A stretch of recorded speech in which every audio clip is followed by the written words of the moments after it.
Газиз тавышлар, Казан утлары журналы һәм Татарстан радиосы тәкъдим итә.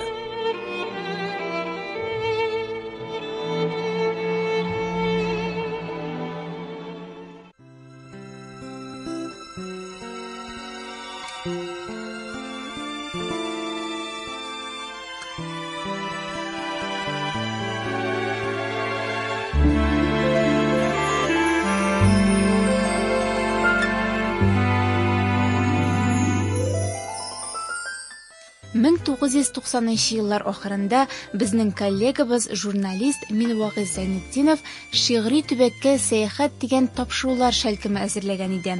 Ул вакытта автор безне Самар өлкәсенең Камышлы төбәгенә, Зыя Ярмәки, Әнвәр Давыдов, Рөстәм Мингалимнәрнең туган бишеге булган, аларның иҗатында, шигырьләрендә җырланган Сык елгасы, Касады су буйларына, эфир дулкыннарында сәфәргә алып чыккан иде. Менә шул тапшыруларның берсе Камышлы авылы татар поэзиясендә үз урынын алган шагыйрь Әнвәр Давыдов турында иде. Бүген без әлеге тапшыруны кабатлап бирергә булдык. Бу язма тагын шунысы белән дә кадерле. Биредә шагыйрьнең үз тавышы бар. Анда әдипләребездән язучы Хисам Камал, Рөстәм Мингалим, шагыйрьнең туганнан-туган энесе Альберт Нарбеков катнашкан булган. Әйдәгез тыңлыйк. Димәк, 1990 еллар ахырына караган язма. Шигъри төбәккә сәяхәт. Авторы Минвагыз Зайнетдинов.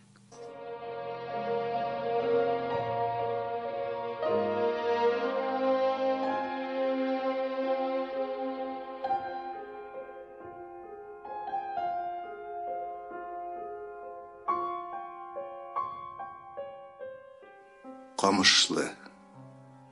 Иске ярмәк кебек үк бу авылда бырмаланып аккан Сык елгасы буена урнашкан. Бер чите белән шактый биек тау итәгенә урынып тора ул. Тауның исеме Кәҗә тауы. Күп йортлы, зур бер татар авылы. Әмма гадиләрдән аермалы ягы район үзәге ул Камышлы. Шагыйрь Әнвәр Давыдов менә шушы авылда туган, яшәгән, эшләгән, гомере буе аны сагынган. Тау буенда салам түгәле иләр, бырмалы су бедерә әрәмә.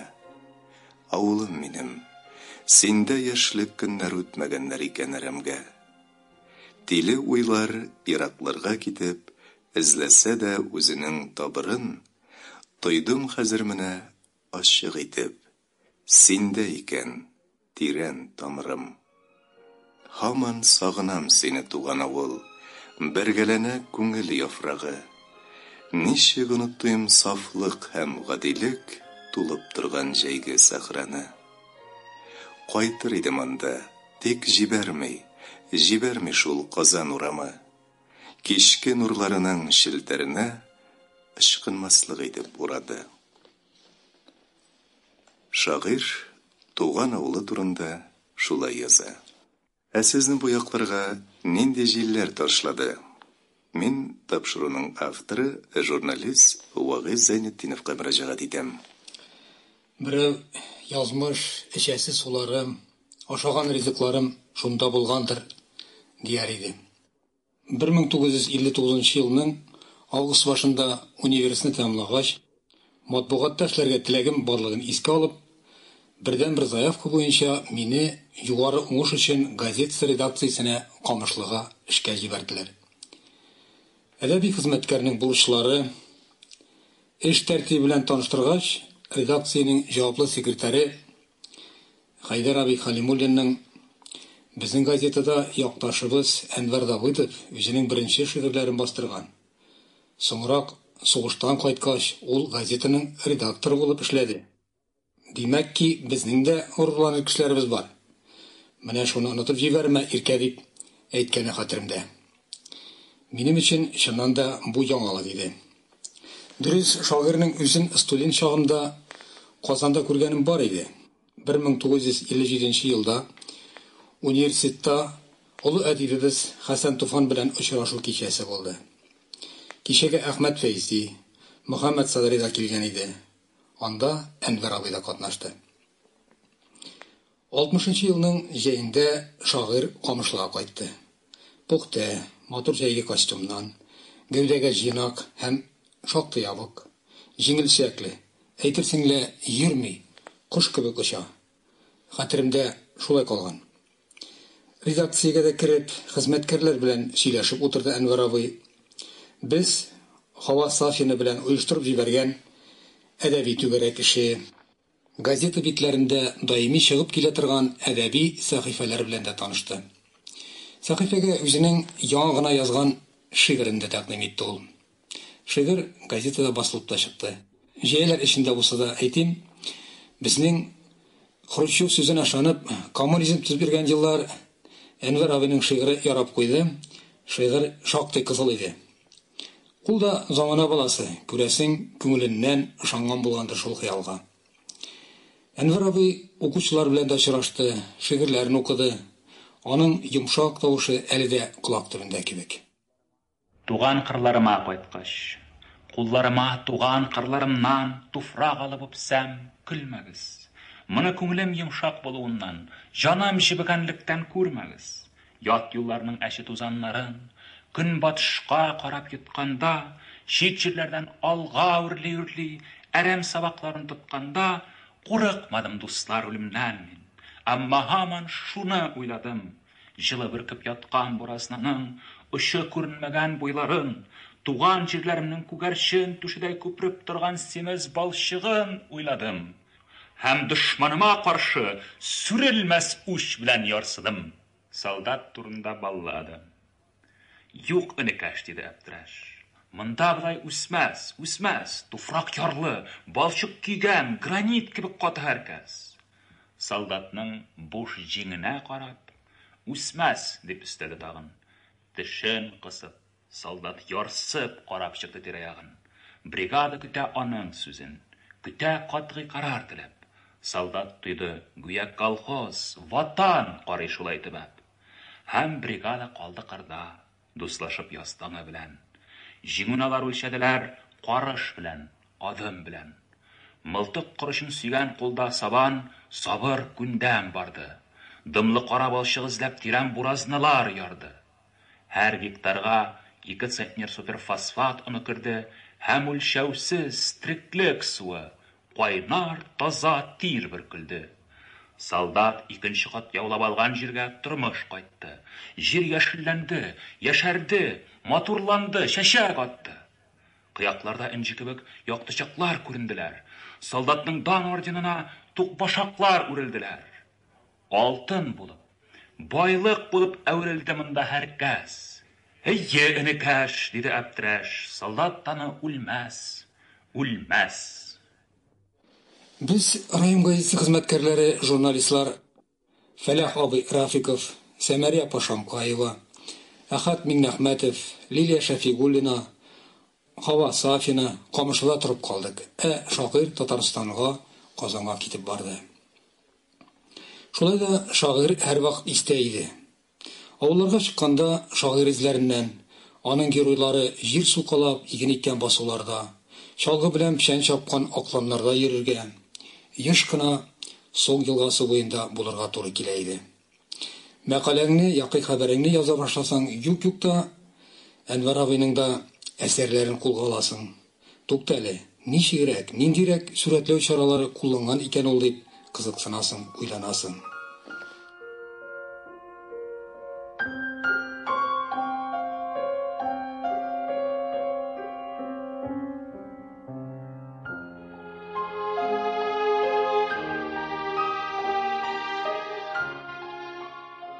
Эфирда шигъри төбәккә сәяхәт тапшыруы. Аны без икәү, тапшыруның авторы, журналист Вагыз Зәйнетдинов һәм мин диктор Тәлгат Хаматшин алып барабыз.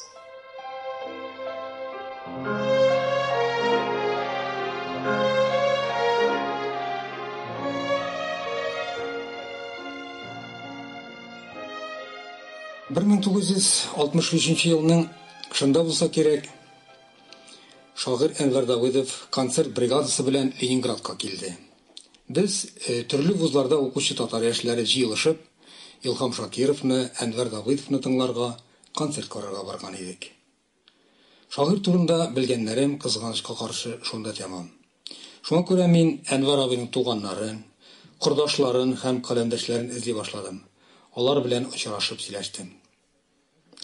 Хәзер шагыйрьнең апасының улы, ягъни туганнан туган инесе Альберт Нарвиков белән әңгәмәне тыңлагыз.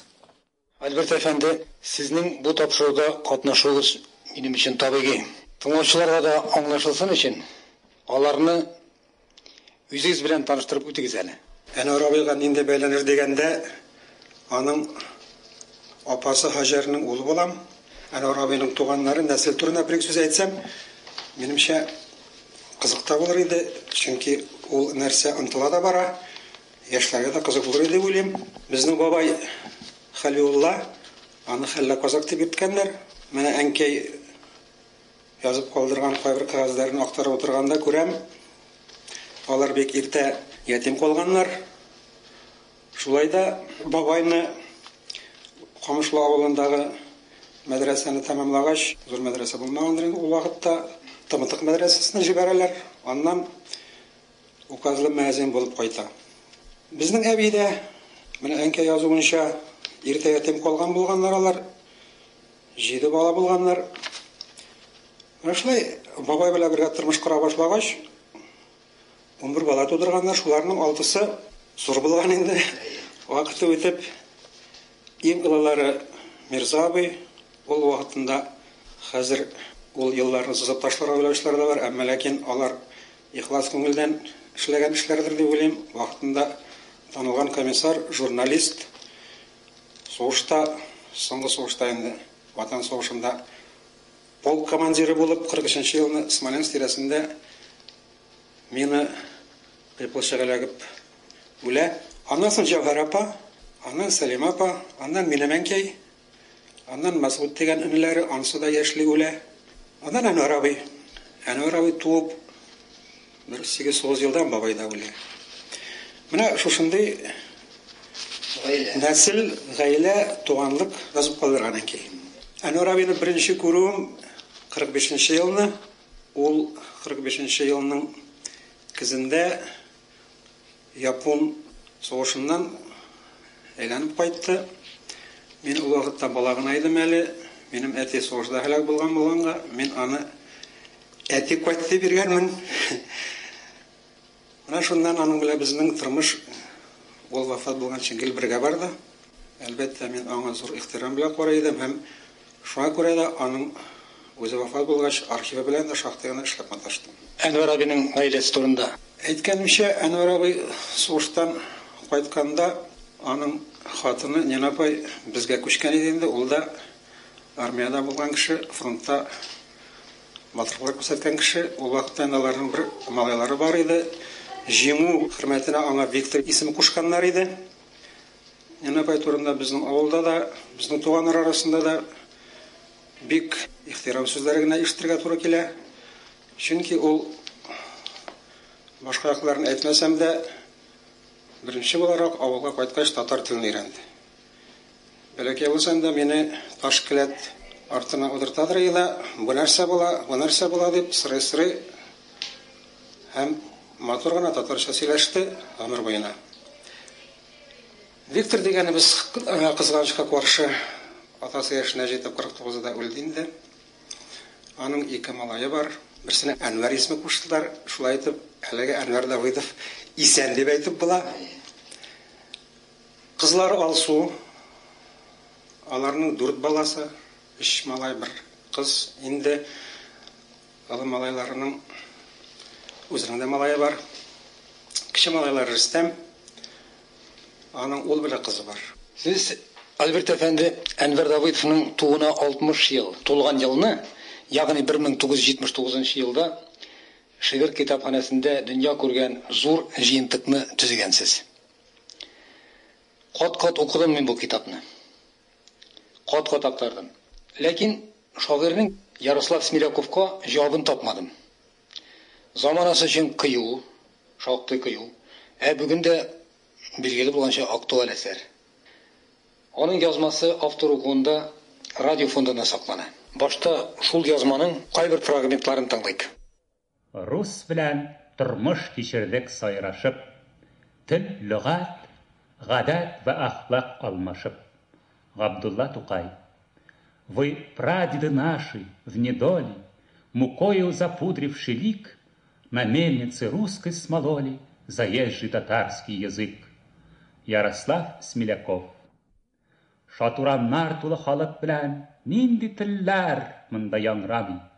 Һәр агымга монда иркен үзән, һәм артыгын беркем дауламый. Онытмыйлар бергә узуларны, төтен баскан сугыш юлларын. Кем онытыр Брест, Сталинградта иңгә иң кем басып торганын. Бер авылдан, минем авылдан тик, рус, белорус, үзбәк белән бергә меңләп татар Европада ята, туганнарча уртак кабердә. Тагын күпме алар? Каләм тотсам, мин шуларны саф-саф күрәмен. Сезгәме соң моны аңламаска, тыңлаучыга байрым йөрәген. Бабаларым имеш минем телне он иткән үз тегермәнендә.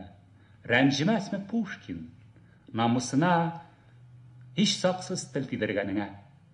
Фин, Тунгус һәм Калмык аңлаячак шигырьләрен язган чагында ул тәпәнләп унда җимаган бит, һәм алмаган әҗәт акылда. Чынлап тамы телен шулай саран әвәләгән бөек рус халкы. Бер телдән бер батман он тарттырган, икенчедән чүпрә бер тамчы. Яратамын мин рус хатынымны, яратам мин сезне, олы дус. Ярты гасыр гомер юлларымда гел киңәшем минем булды рус. Ләкин хәтта әле сабый телем көчкә өйрәнгәндә гыйлемне, он итүме ватып сөйләргә дә тартындым мин синең телеңне. Büyük океан димме, урман димме, хисләрем һич аңа кимемәс. Шумам байлыгына, тик күңелемә якын әткәмен кәм телебәс. Мең ел элек аның аңнары яңгыраган Идел буенда, эргән күпме сөйләм, шигә аңарда, гүя йомшак Идел суында. Һәм чыккан ул олы диңгезләргә, чишмә булып бәргән сахрада, йырып чыккан патша рәшәендә тарлавыклы ничә гасраша. Саклык белән алып үз иңенә яңрашын синең телеңнең, ул беренче күрше халыкларга ирештергән сүзен Ленинның. Син он иткән, шушы телдә язган моңына Пушкин дусы Тукайның ярты шәрык хисен җырлар өчен киләгән бит үзенең сырнайын. Сөякләребезне дахауда он иткән, палачларны ярсу тилертеп, җәлил җырын җиргә яңратучы, син он иткән минем телем бит. Кичерегез, үзегез дә минем шушы он ителгән тел белән язган шигыремә төшендегез, карап хәтта җансыз өлгедән. Тел, ишетәмсез нинди мөлаем. Язык, тора шундый зыңгылдап. Телләр алар бик киң хәтерлеләр. Берсен-берсе тора гел зурлап. Юкса, владыки и те исчезали мгновенно и наверняка, когда невзначай посягали на самую суть языка. Ярослав Смеляковтан китерелде соңгы еллар. Әнвар Ярослав Смеляков белән бик зур дуслар иде. 1956-57 елларны Мәскәүдә үткән әдәбият һәм сәнгать декадасына хәзерләгәндә дә алар бергә эшләделәр. Ул вакытта күп кенә тәрҗемәләр эшләнде. Әнвар абыйны тәрҗемә иттеләр. Мәшһүр Михаил Лукониннар, Евтушенколар, Смеляковлар. Алар белән бик дус иде. Шуңа күрә алар белән гел язышып та торды. Аларның русча чыккан китапларын тәрҗемәче булдылар. Әмма ләкин шул елларда, менә шу 65-67 елларда татарга каршы шактый гына әсәрләр чыга башлады. Һәр хәлдә татарның исемен ничектер җәберләп әйтелгән әсәрләр чыга башлады. Әнвар абый миңа бер сөйләгән иде, Шул әсәрләрне дә Абдулла Шамуков барысына җыеп бара икән ди. Әле менә дә миңа дә Евсееваның ди Илья Муромец укытты ди, анда ди татарские собаки дигән сүз бар икән ди, менә шундыйларга каршы бер нәрсә берәр җавап бирергә кирәк бит дип әйткән иде ди. Һәм шушы көннәрдә генә дә ди Смеляковның русский язык дигән шигырь чыкты ди. Менә шушы тәэсир белән язылган шигырь һәм аңа инде ул дусларча хатта яза. Алай гына да түгел, бу шигырьне юлга русчага тәрҗемә итеп, бәлки хөрмәтле Ярослав русчага тәрҗемә итеп чыгарырсыз дип тә бу хатны җибәрә. Әмма ләкин шул вакытта газетларга, журналларга илтелгәч, ул шигырьне басмыйлар. Әлбәттә, бу зур җыентыкны хәзерләгәндә архив шактый гына каралып чыккан иде. Архивны карап чыгуда рәхмәт әйтергә кирәк Хисам абый Камал, Рөстәм Мингалим, Гәрәй Рәхим зур ярдәм иттеләр миңа. Каралган иде бу әсәрләр, бар иде, алар барланган иде. Бу әсәрдә тагы берничә шул безнең милләтебезнең язмышы турында уйланып язылган тарихка карата шигырь дә бар иде. Хәзер инде хәтеремдә дә юк, кемдер, кайдадыр, һәрхәлдә газет журналларда ул вакытта басмадылар әле. Китапка да кертмәгез дигәнрәк фикер әйттеләр. Менә шулай итеп, алар кермәй калганнар иде. Абыйгызның аерым җыентыкларга керми калган шигырьләре бармы? Андый шигырьләр әлбәттә бар, ләкин монда шуны да әйтергә кирәк. Әнвәр абый үзе исән чагында бик еш җыентык та чыгармадылар. Ләкин аның көндәлек матбугатта шигырьләре әйтүләренә караганда һәм мәгълүм иде ул, шактый еш басылган, актив эшләгән бит ул. Нәкъ шул турыда әйтмәкче дә мин. Әллә инде аны артык кызыл дип санамадылар. Ул вакытта хәтеремдә шушы телгә алынган декада вакытында да Урзин бирегә дигән списокта булган, әмма ләкин Мәскәүдә Ялкау баяр дигән шигырь рус телендә яңгырагач, бу списоктан сызып ташлаганнар дигән сүз ишеткән идем. Шуңа күрә менә шундыйрак хәлләр булганга күрә күрәсен, җыентыклар артык еш чыкмады. 6 кеше семья, 2 апасы, балалары белән. Шуңа күрә көндәлек матбугатта кайсы вакытны хәзер аларны публицистик диләр инде. Хәзер күзлектән карасаң, бәлки аның күңеленә, аның асылына, аның фәлсәфәсенә туры килмәгән шигырьләрдә язып, сумнар, тиннәр миннән да эшләгәндер, чөнки андый шигырьләр бар. Әле әлбәттә архивында бөтенләй кайда да басылмаган шигырьләр дә бар. Сез 1990 еллар ахырында шагыйрь Әнвәр Давыдовның тормыш юлына һәм иҗатына багышлап әзерләнгән тапшыру тыңлыйсыз. Аны тапшыруның авторы Минвагыйз Зәйнетдинов алып бара.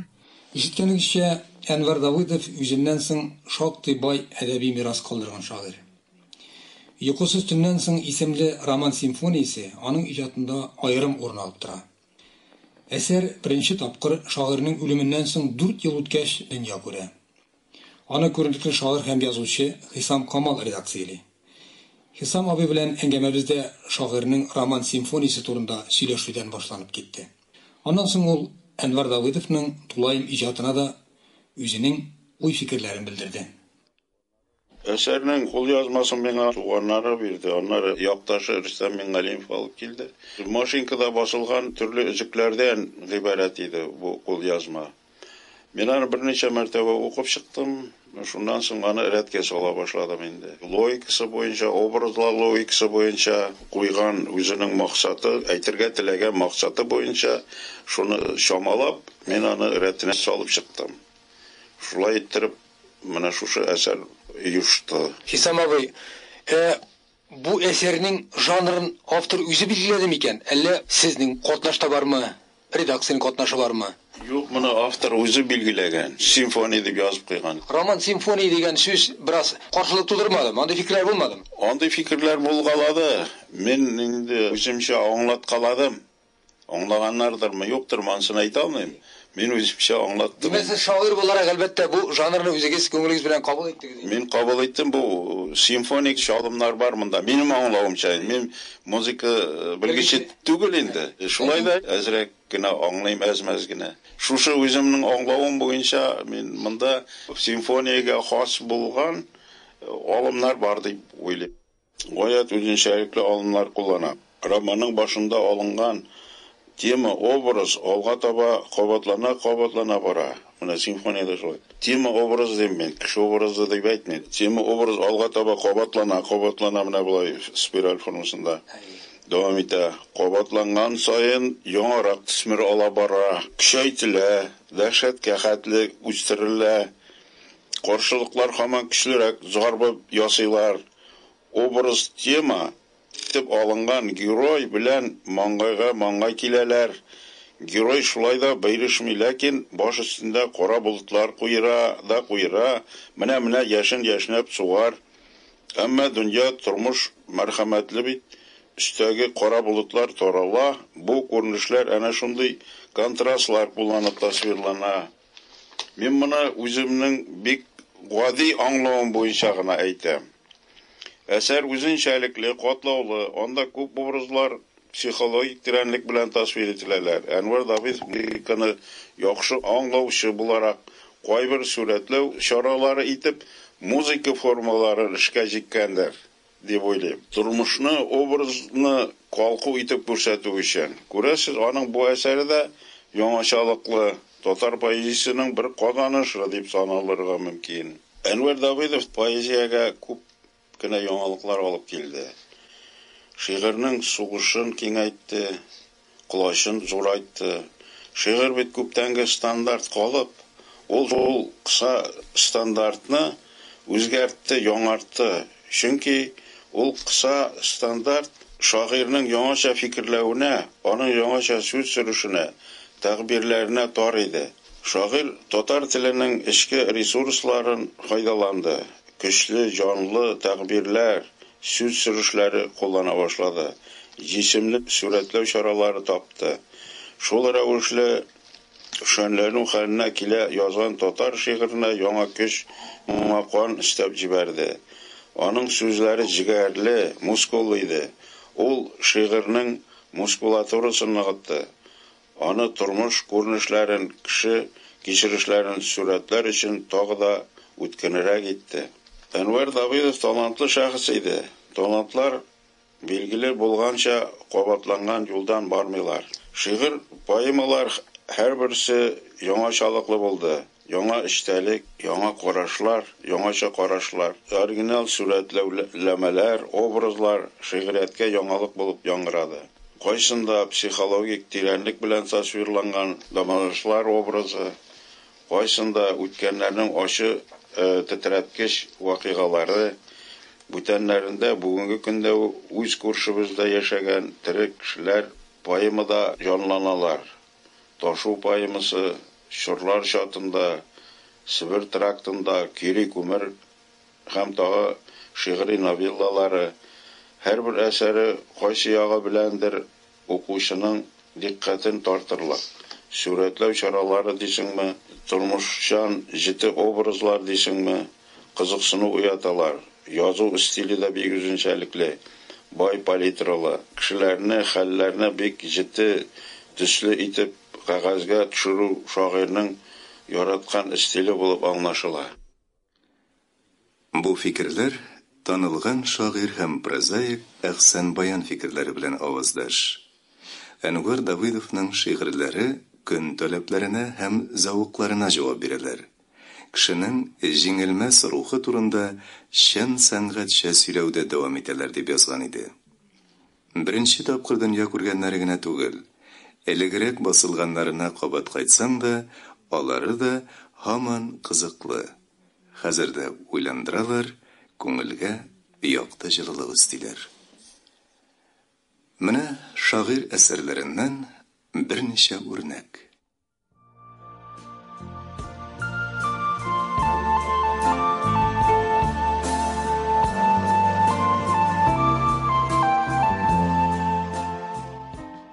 Нинаға. Тар сандыкка гына сыйышмыйлар. Безнең ис китерлек мәһәрләр. Көрәш белән үткән һәр бер карыш, бергә сугышып алган шәһәрләр. Полк ташлар арасында туган һәм чыныккан фронт дуслыгы, күпне күргән солдат вәгъдәсенең та сынау үткән ныклыгы. Кыңгыраулар шыйылдатып түгел, самолетлар, туплар гөрләтеп, төште туебыз халык бәхте белән, җиңү туе белән берләшеп.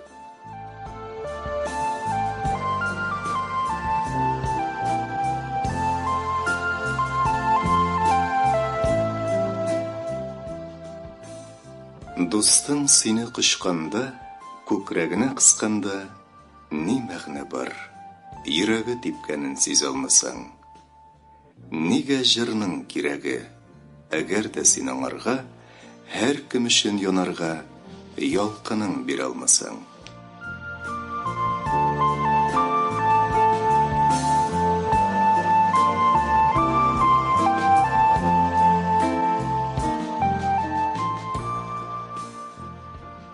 Белмим иркәм, бәлки мин чынлап та гаепледер синең каршыңда. Кар бөртеге кебек бер теләксез, эри алмам синең каршыңда. Куна алмам чык бөртеге кебек, сафлык белән синең чәчеңә. Яңгыр тамчысыдай кушыла алмам синең яшерен сагыш яшеңә. Юк, мин телим тау елгасыдай сине дулкыныма алып агарга. Сыйыша алмыйча биек таш кыялар басып торган теккә ярларга. Тормыш шигыре булып ыргылырга, синең тыныч аккан көннәргә. Яртырга сине ярсуыма, иретергә, шаулап көләргә.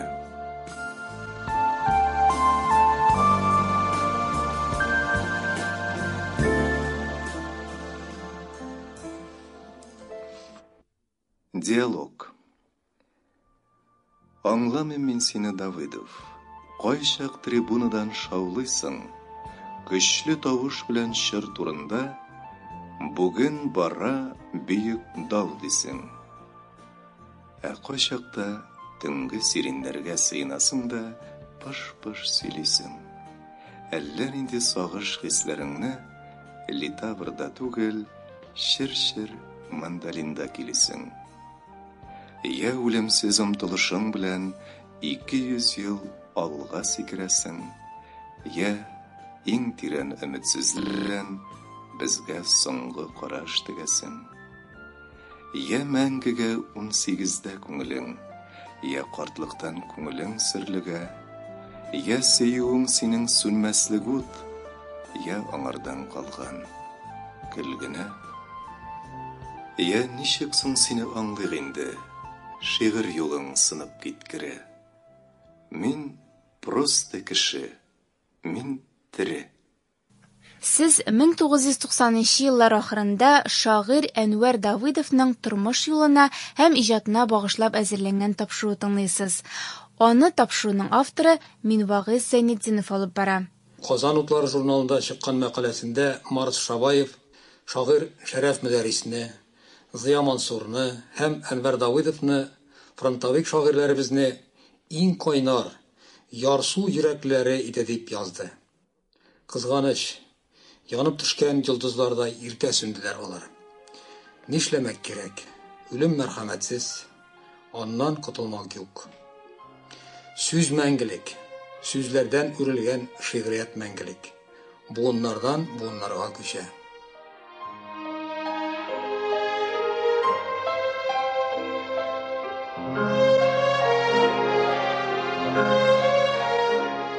1990 елларда әзерләнгән әлеге тапшыруда күренекле шагыйрь Рөстәм Мингалим да катнашкан булган. Ул да Әнвәр Давыдовның якташы, Камышлы төбәгеннән. Хәзер инде Рөстәм Мингалим үзе дә бакыйлыкта. Аның тавышын ишетеп, аны да юксынырбыз. Тапшыру авторы Минвагыйз Зәйнетдинов. Хәер, остазы турында ул тулырак итеп үз әйтеп бирер. Беренче шуны әйтәсем килә.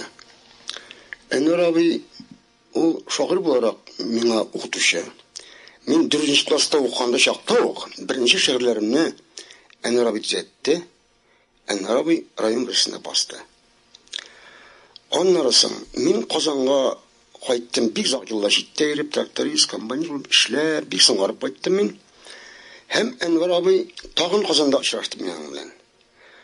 Ул мине таныштырды Сибат Хаким белән, Марш Шабай белән, һәм башка язучылар таныштырды. Һәм әйтеп куйды, менә бу егеткә игътибарлырак булыгыз әле дип. Чөнки әдәбиятта шулай бит, кемдер кул бирмәсә, барып чыгып булмый. Әнвәр абый беренче кул бирде әлбәттә монда. Һәм хәтта мәкаләләрдә, газетларда беренче ул мине яклап чыкты. Аннары менә булай. Соңгы вафатыннан алда бер вакытны бер кызык очрашу булды. Булак аша чыккан күпер өстендә очраштык. Мин, Роберт Әхмәтҗанов, Әнвәр абый. Роберт канатланып китә битендә шулай кулачлана җәйпсәшә. Әнвәр абый ди. Ничек булай булды соң әле бу ди? Нәкъ күпернең уртасында очраштык ди. Гаҗәп бит, гаҗәп ди. Әнвәр абый бик җитди иде. Бәлки күңел ширлек чагда булганмы? Роберт моның бер гаҗәбе юк ди. Гомер үзе ул ди күпер өстендә бер очрашу гына ди. Һәм чыннан да шушы елда вафат булды.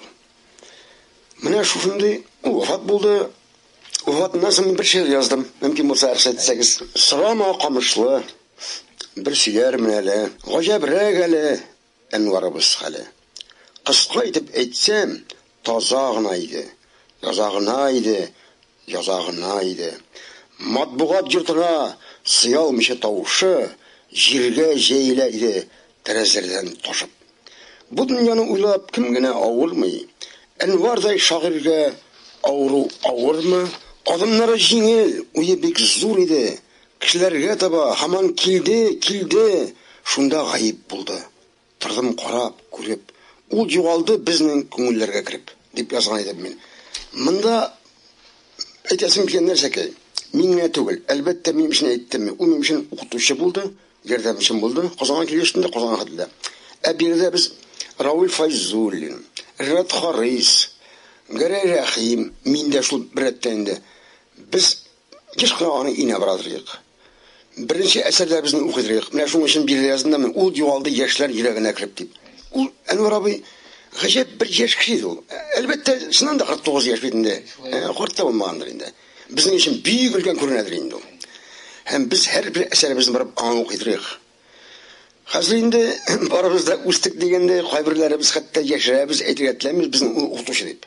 Ләкин мин яшәргәнем юк. Мин үзем аңардан өйрәндем.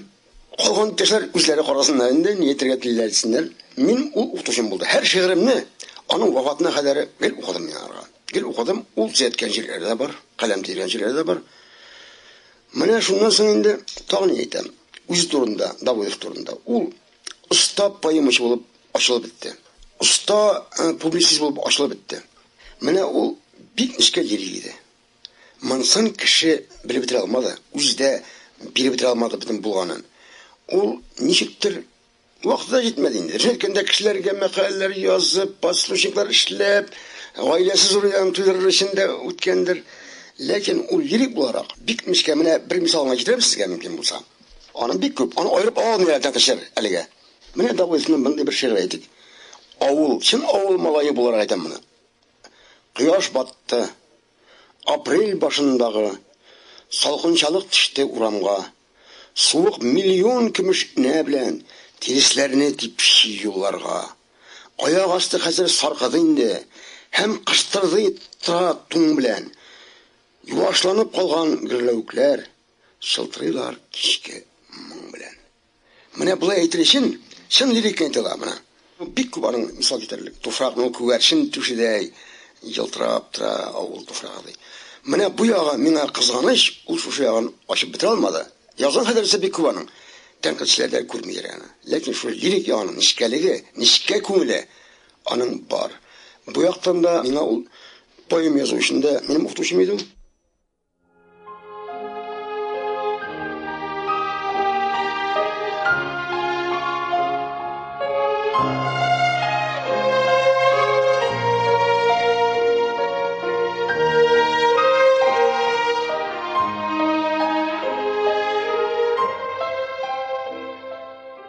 Hürmetli radyo dinleyiciler, siz şair Әнвәр Давыдов ijadına bağışlangan Şiğri Tübekке Seyahat isimli tapşırı dinlediniz.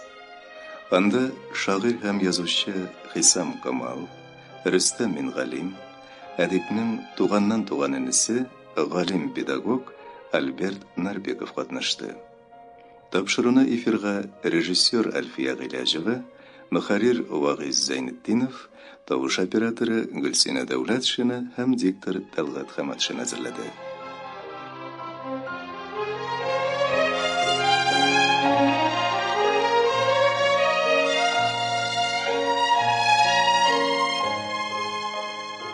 Иртәнге тапшыруыбызны Әнвәр Давыдов шигырьләренә иҗат ителгән берничә җыр белән тәмамлыйбыз. Яратам дисең син. Алмаз Мөнасыйпов музыкасы, Әлфия Авзалова язмасы.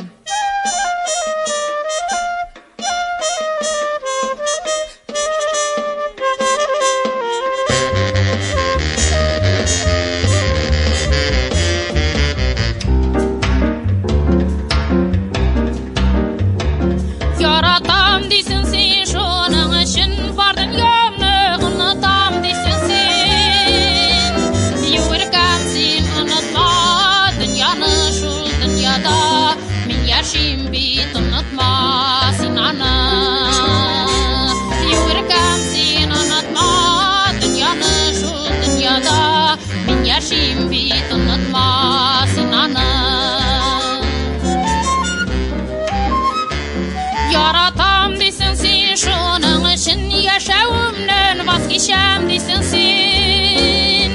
Yürürkem sen vazgeçme yaşavdan senin durmuş benim için kıymet var nerseden. Yürürkem sen vazgeçme yaşavdan senin durmuş benim için kıymet var nerseden. Yaratam desen sen şunun için var dünyamı unutam desen sen. Yürürkem sen unutma dünyanı şu dünyada men yaşayım bit unutma sen ana. Yürürkem sen unutma dünyanı şu dünyada men yaşayım bit unutma sen ana.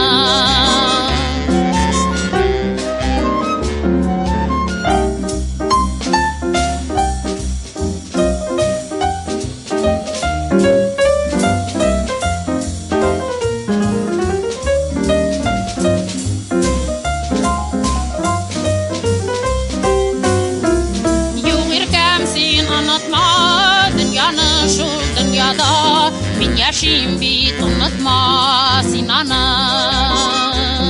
Unutma, unutma, unutma. Казаным. Алмаз Мөнасыйпов музыкасы, җырны Рафаэль Сәхәбиев башкара.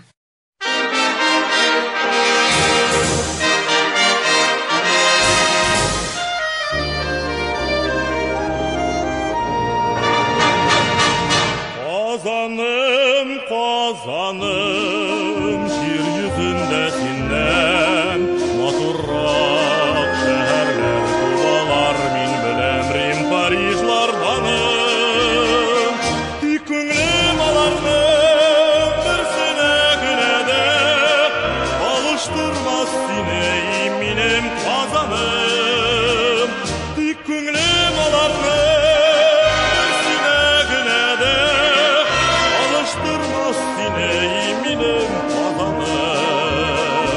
Kazanım, kazanım, bulağın bulgarın, şükürlü yolların tınlağın tutayının yütellep uzganın.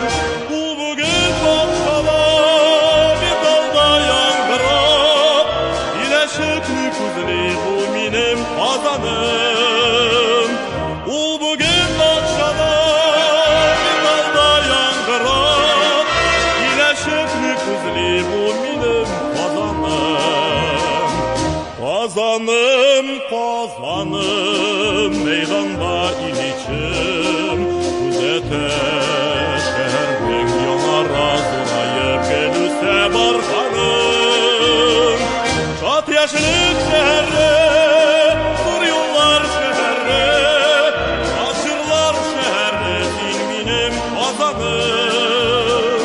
Çat yaşlık şehri, dur yollar şehri, açırlar şehri, ilminim kazanım.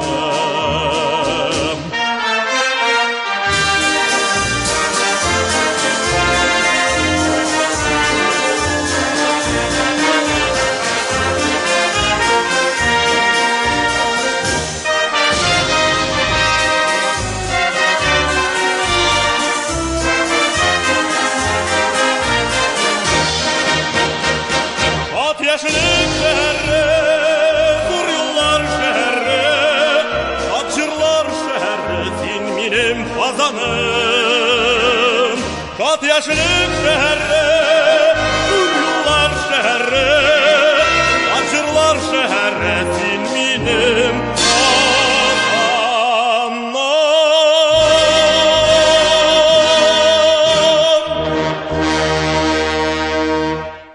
Программа Татарстан Республикасының Татмедиа гаммәви коммуникацияләр агентлыгы ярдәме белән эфирга чыкты.